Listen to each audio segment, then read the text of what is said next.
Alright. Yeah, I think we're doing it now. Okay. You're listening to. It's not easy to be. It's not easy to hear with your man of the hour here, Kevin Easy. It's the name. It's not easy to hear. So, I'm still working on how often this is going to come out and which channels it's going to go on and whatnot. But I wanted to talk about something. I brushed up on it a little bit ago, about a week or so ago. I made a YouTube video maybe about it, but I'm getting to the age now where I don't think there's really an age that this happens, but it seems like in the course of like maybe less than 10 years, I've had some serious losses of friends and family, brothers, sisters, nieces, father, friends, girlfriends, ex-girlfriends, just a lot of people. And it's always hard, because like it's like my father passing, for instance. When my father passed, I still have this thing in my head, because my father was really he knew I for a long time I had a real bad alcohol problem, and he was very afraid that I was going to kill myself or kill somebody else in a car wreck. And that wasn't like he was jumping to conclusions about it, because I mean the odds were definitely in my favor. But I used to, he'd come over or whatever, and I would be, drinking his beer or whatever. I'd have to hide it or whatever. He'd be like, "Oh shit, fucking make it look like I'm not drinking." So it's always been in the back of my head, and to this day, not that I drink like that, but like I still have that feeling like my dad's gonna show up and I'll have to, like, whatever I'm doing is like, not right. I have to, because it's not true anymore. There's no person to watch out for like that, except for the police and stuff. Or, who cares about that? So it's like that. And sometimes, like when I want to call and ask for advice, or like I don't have anybody to give me advice. I don't have any men who are older than I am, or who were worldly enough to, like, sit here and talk to me and explain things to me in a better way. I don't have that. I had to start going to church to do that, because I knew the pastor of the church there. He was in my grade growing up, and I don't want to give him too much away, but he was a super cool guy back then, and he was pastor's son, and he was a deputy sheriff, and lo and behold, he's a good pastor now. So I talked to him. That's why I got some of my stuff in my head right after my dad died. But another person that's like done this to me in a way has been Haley Connor. She was a very good friend of mine. We had a rocky friendship, but and maybe I wasn't even privy to like what she really thought of me. Maybe she didn't really like me as a friend or whatever. I'd like to believe she did. There's probably a good chance that I believe that we had pretty deep feeling for each other, but there was never any relationship other than friendship there. And maybe that's unfortunate. Maybe it's not. Because I was held to a higher standard than a lot of people, I guess, or I held her and me to a different. I don't know. It's just an odd pairing, an odd thing. But I talked to her on a level about art that I don't talk to many other people.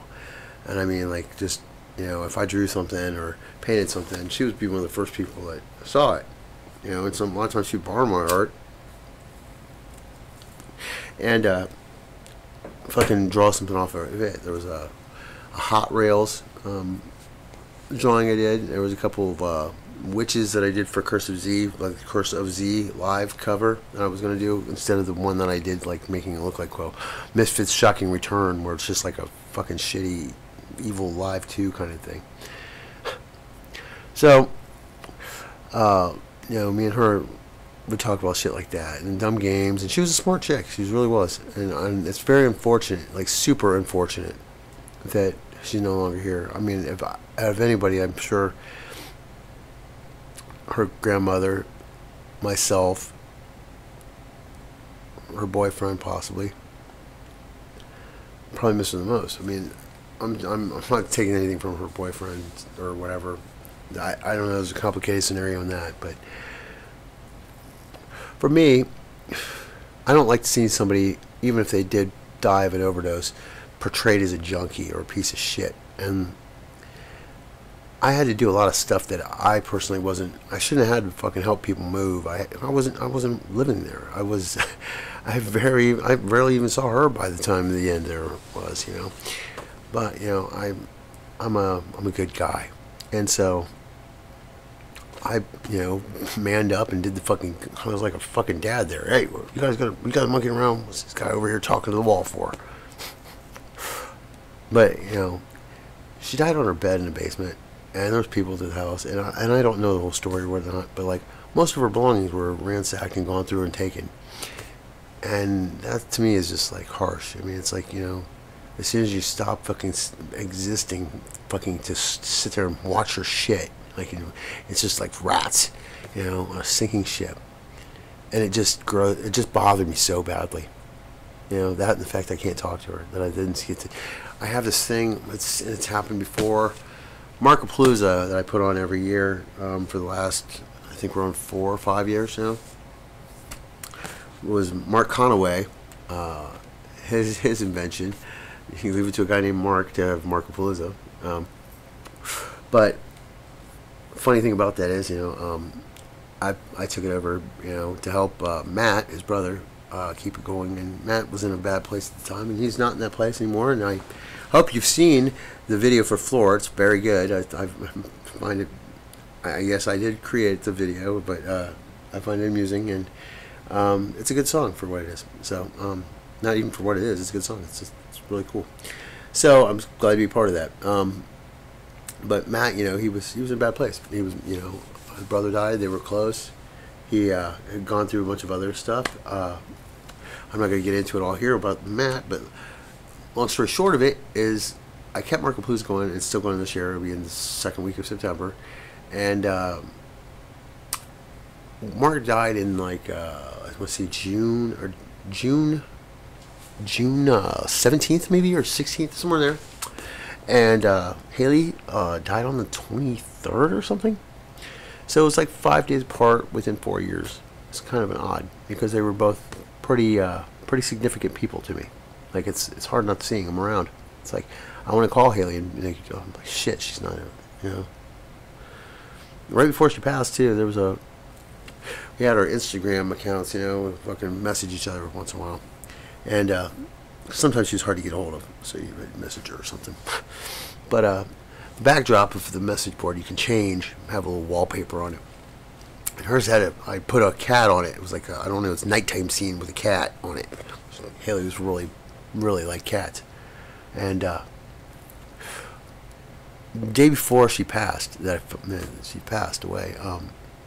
She messaged me out of the blue, and I've been trying to get a hold of her about the fucking cat that we were trying to. It was a cat that she had originally, and my kid got it, and then he's got some anxiety problems, but he's not going anywhere now. But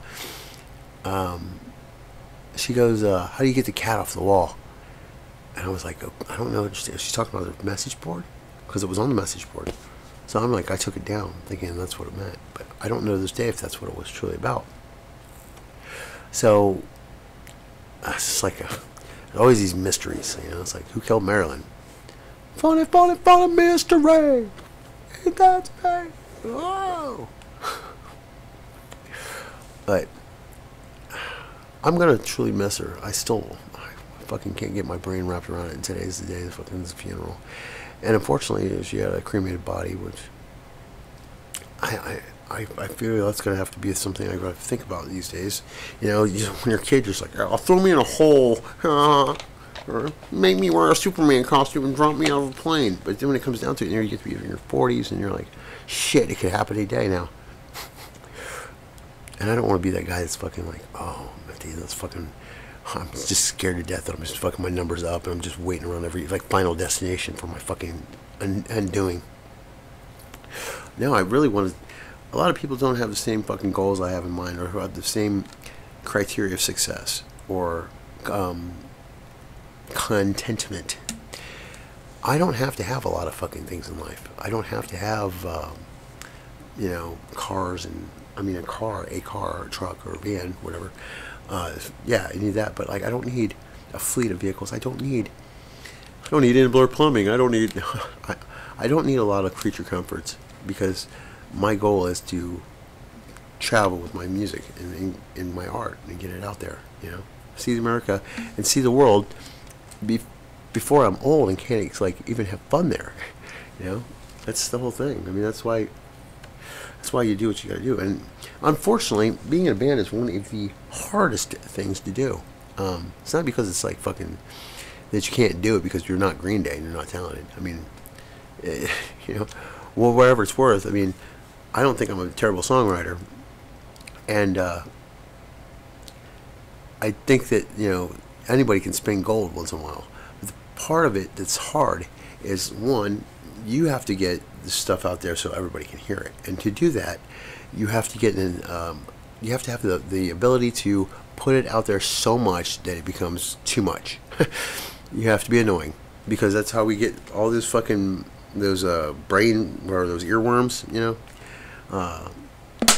Like back when I was a kid, it was like the dinosaur. Open the door, get on the floor, everybody walk the dinosaur. Yeah, it was a fucking horrible song, but we all got it in our head. Bat dance, you know, all this fucking stupid shit.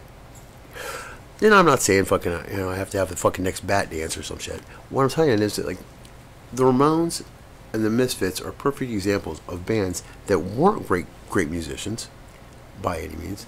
Good songwriters, though. Excellent songwriters. They could write lyrics that you could sing along with. They could fucking write hooks that fucking you made you want to play the guitar. That's a lot more to be said than being a fucking really good guitar player. I mean, there's millions of good guitar players. There's millions of good guitar players that don't even have bands. My friend Tony Hughes, great musician.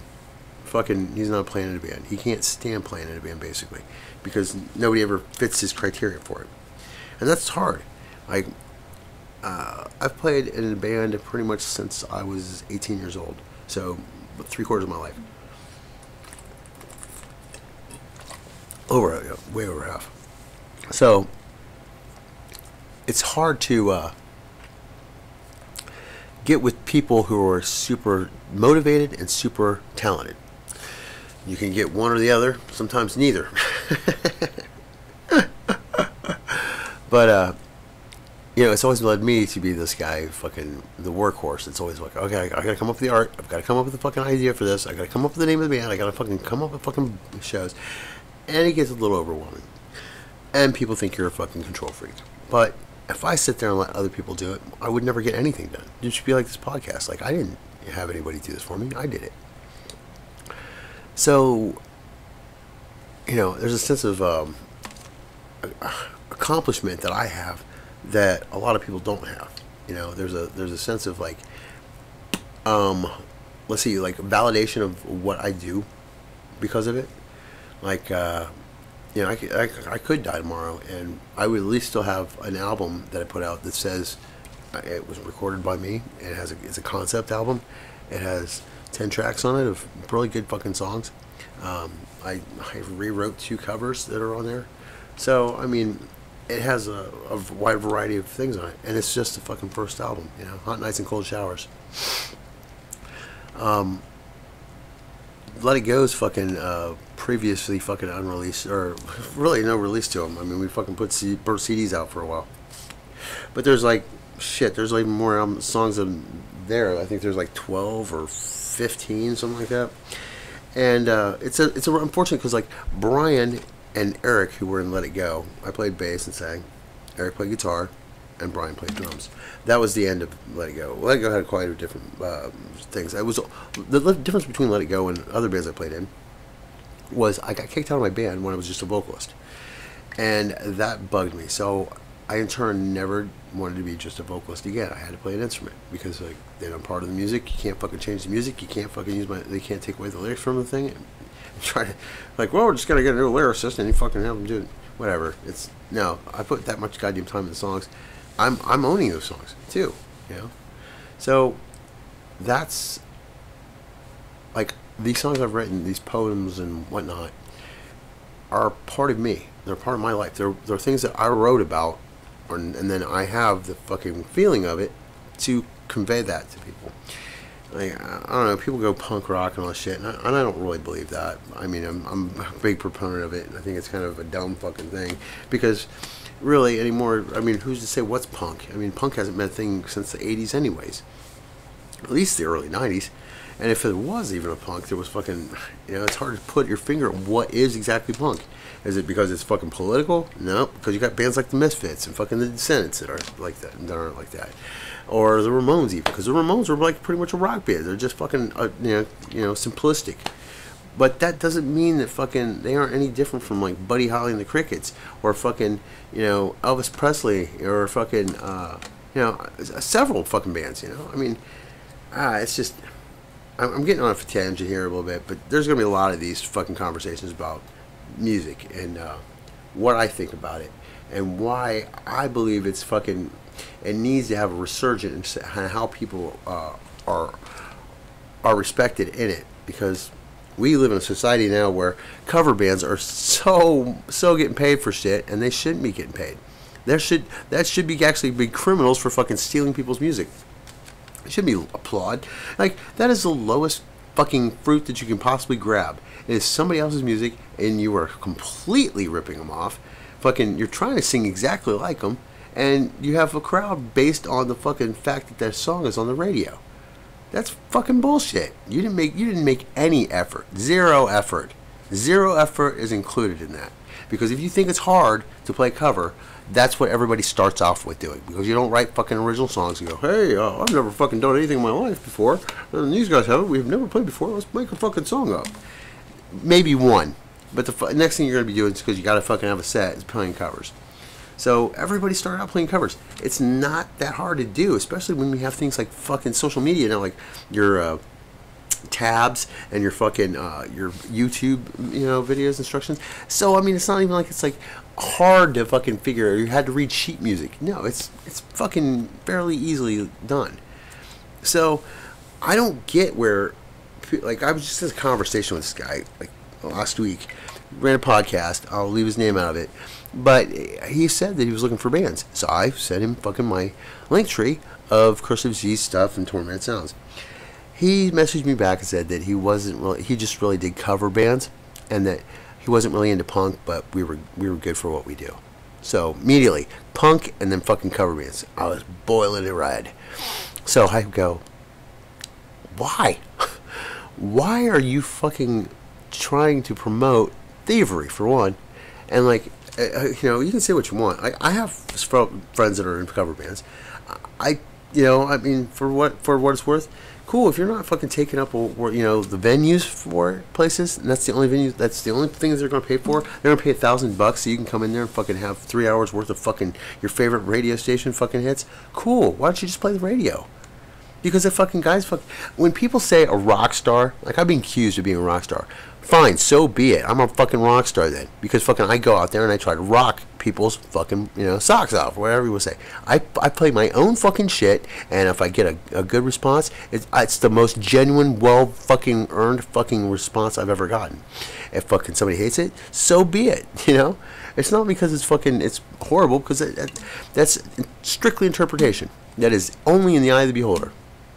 Some people are going to like shit, and some people won't.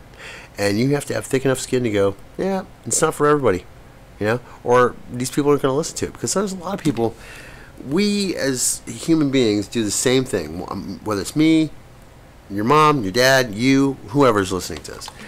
When we see or hear something new, we're immediately, it's like kind of like, we have a fear for self, a fight or flight kind of deal, response. I like to call it the cat ear complex. It's when, if you see a cat and he gets like confused or fucking he's annoyed, his ears go sideways. That's kind of how we see fucking bands when we fucking first hear them. I don't care if you're fucking into them or not. Some bands playing, you've never heard them, they're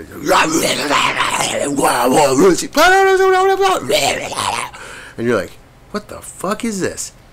And like, you're trying to like cover your ears or whatever, like, these guys are fucking horrible. But then a little time passes. Say you get through that fucking song, and then the next song comes in.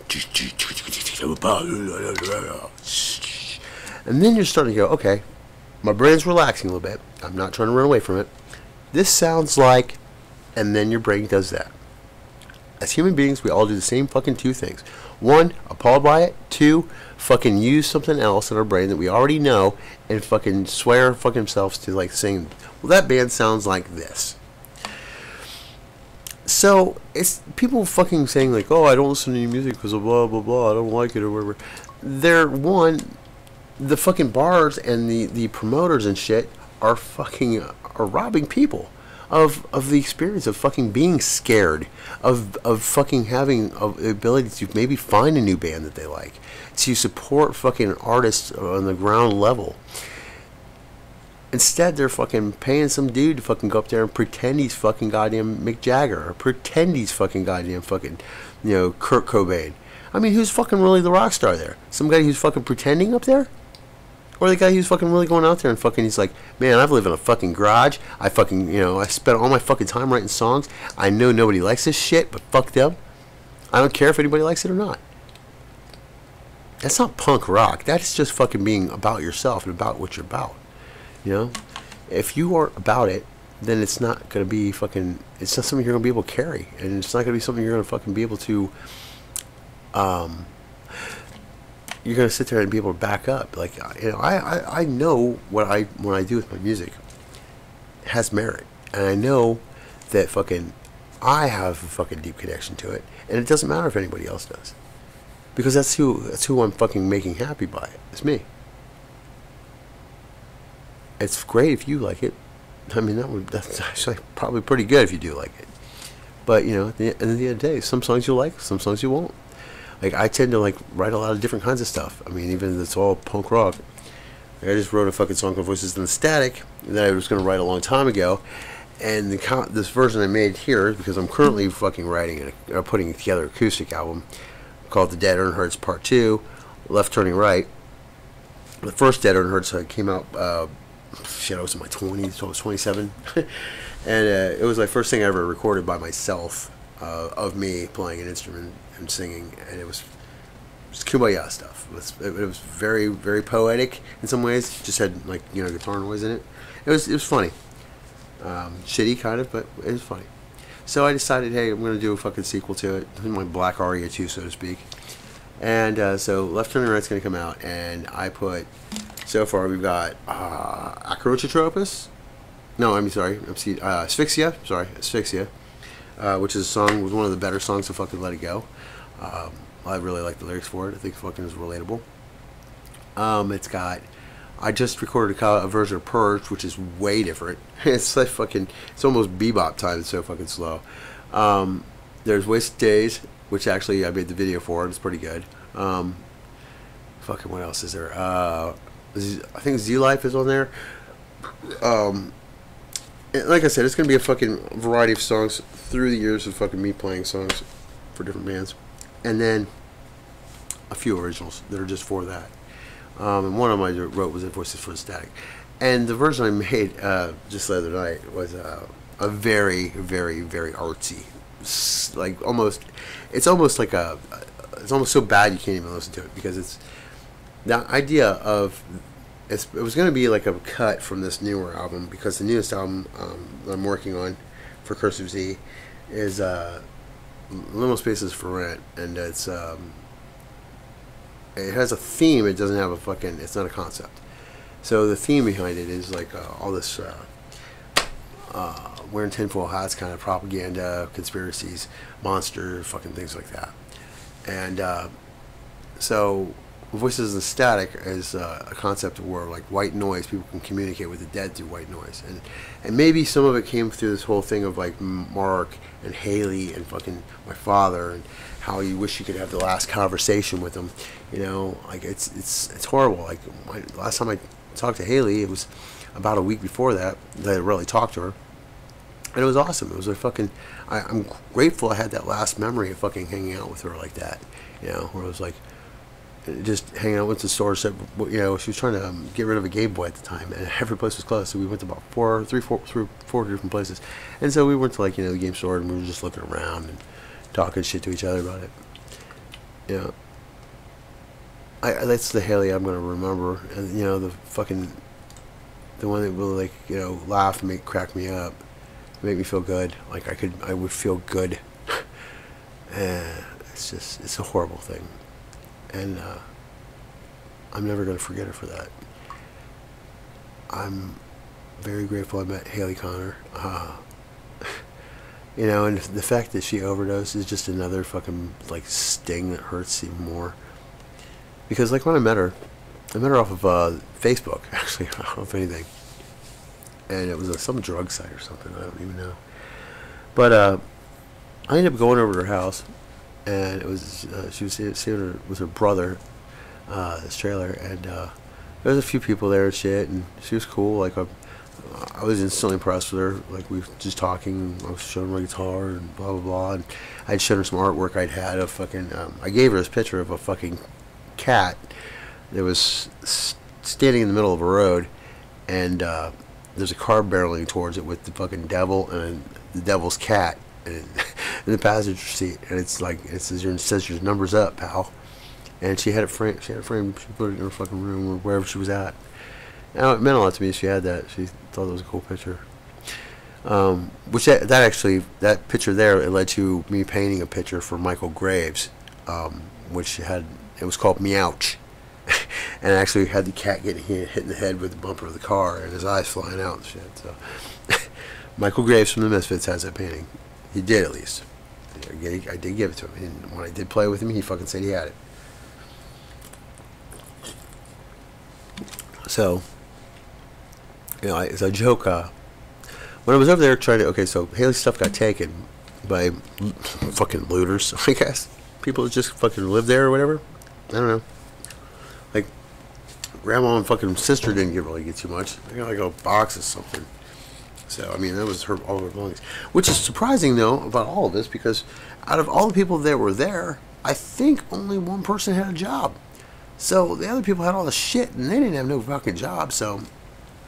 Not trying to be mean, but, I mean, it's fucking just like... seems like every roach for themselves on it. It just made me feel kind of bad.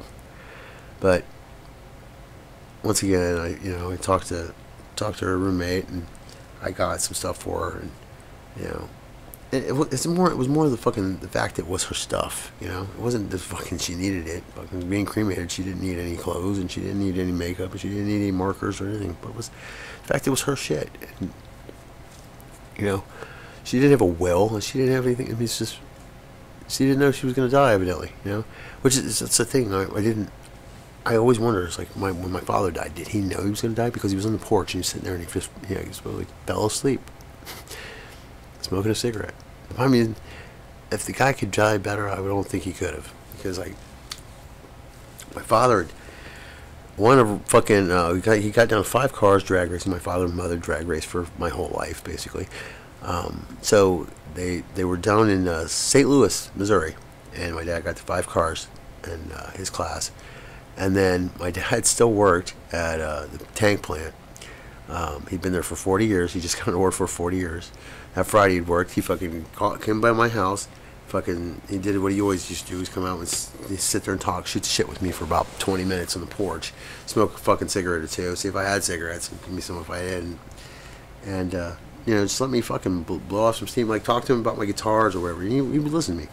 And, he didn't care about it, but he listened to me. He didn't... It was cool. Like, I really missed that part of it. But like he said, he was supposed to have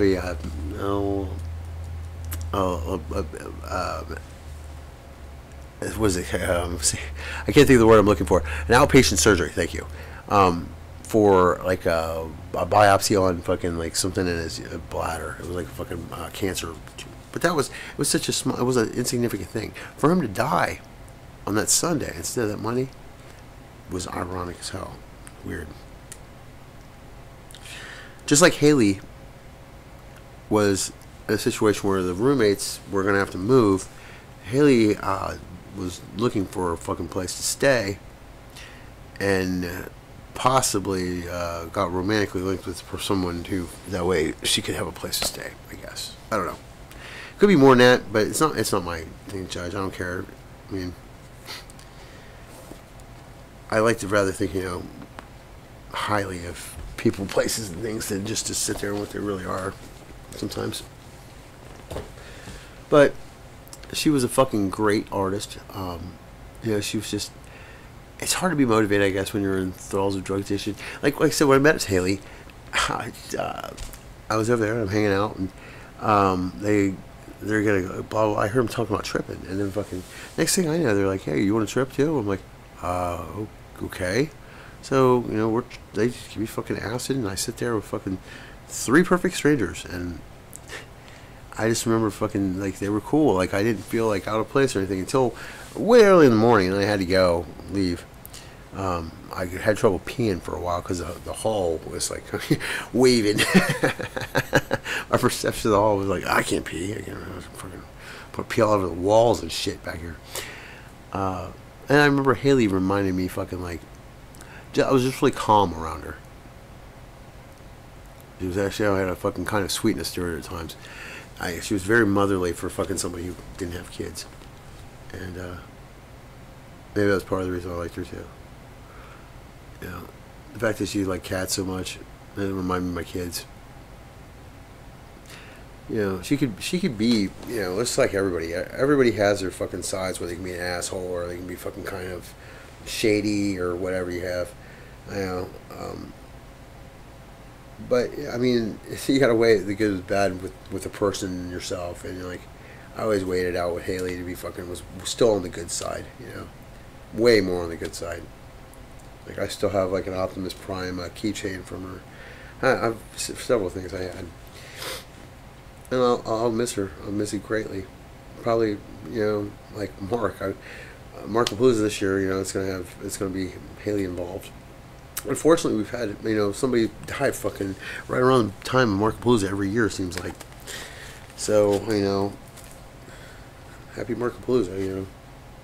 But I think part of the hope for Haley, like her having some stability or something, because like you can't. When as my friend, I seen her suffer some, and I didn't really know at times that it was a drug problem as much as it was. And that's fucking really unfortunate because fucking I wish I would have known more, because I would have probably not been able to help, but I would at least felt like I should have helped in more. Because fucking she was, you hate seeing somebody fucking who's talented fucking lights snuffed out early like that. And then you have all these people who are just, they're always going to be drug addicts. They're always going to be these people who are drug addicts and they won't just get over it. Until it's way too late. Or that fucking, I don't know. Like, I would never want to be that person where it's so consuming that accidental, yes, but fucking just like the whole quality of your life just destroyed. I don't know, man. It's fucking hard. It's a hard fucking thing to think about, really. But addiction is, addiction isn't the chemical. Addiction is our problems with ourselves. Mommy didn't love me, and fucking daddy beat me, and Bobby put his finger in my butthole. All these things fucking make us act certain ways and fucking look for something to fill those fucking voids and insignificance and insecurities and what you have. And in some ways, like that's why you can't just quit a drug. It doesn't work that way. It works where you fucking learn how to fix yourself or stay away from situations that put you in a mood where you might relapse. I personally couldn't fucking be straight edge anymore because I don't find it. I'm in the thralls of hell too much. Being in a band or whatnot, or being a musician. Like a lot of the places I'm at are bars and shit, and I know how like a lot of AA guys were white knuckle, sober. They were fucking like, yeah, all right, well, I had a Pepsi in here. Yeah, all right, see you later. I can't go into bars because they just fucking want to go back to those old times. Yeah, I'm fucking raging, and yeah, it doesn't work. I personally can't be that person. That was what's the greatest gift I got from my sobriety that I have, however you want to call it. I got responsibility is what I did. Like, I quit liking being drunk. I quit wanting to fucking not be around in my head. Because now I can't stand being drunk. I've had a few beers and here and there, and like, I just drink a few, and then like as soon as it starts getting where I would have a little bit of I feel like I'm wearing a fucking cement block on my head, I'm done. Because like, say for instance like a show, I gotta make sure that the stuff I walked in, I walk out with at the very least. You know, on top of that, I have to run, like, you know, on some of the Tormented Sounds shows at the Firehouse, I have to fucking set up the bands, make sure that all bands are there. I have to fucking set up the order of what bands are going to play first, second, third, fourth. I have to fucking run the sound. And on top of that, make sure the fucking lighting's there, or make sure the fucking, the bands don't take too long. And lastly, I have to record it. So there's a lot going on, you know, and I'm one person. I am so strapped out sometimes. This is when, like, Tony says, like, oh, it's like, no, I really have it where I've been doing this shit for such a while. Like, coattails are a motherfucker, you know. But, yeah. Something I enjoy doing, though, and I know it has to be done. Like, yeah, I don't have to draw flyers, but, like, the reason I draw flyers is because I think it's cool. I wanted to do that when I first came up in music, you know, and I would see all these flyers for shows out in Southern California and New York, and I'd be like, oh, that's cool, man. So, you know, I just naturally do the same thing here. And, you know, I mean, it's all, you can make clip art fucking programs, but they look like clip art. It looks like somebody took like fucking 10 minutes to fucking do it. You know, whereas you see something I did, you'll see the fucking mess ups in it, but you also see the fucking parts that are like, oh, that's pretty cool how you made the, you know, pig flying and smiling and shit. So, yeah. Once you see the tangent, it was tangent. So, here's the points. There's points we had to make today. One, I'm sad that Haley's going to be put to rest today. But, as somebody who I felt I was close to her, and at least in this way, she was close to me, I'm grateful fucking for every fucking memory I had, good or bad, with it. And she was just one in a million. She was the first, like, she taught me how to tattoo. I have a tattoo on my leg front, or my arm front. That's the alarm. I'll never forget her. I never will. She meant way too much to me.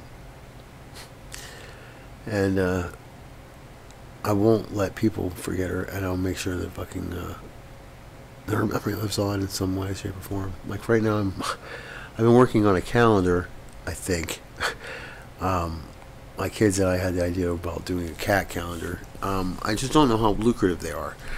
But with the cat calendar, I also started doing like we were going to take pictures of like kind of the cats that don't win cat shows and make Bunny's a ghetto cat show, and her nickname was Bunny, and so I was like, okay, well, so I draw like, you know, a bunny, like a female rabbit, and some people like other different wildlife animals.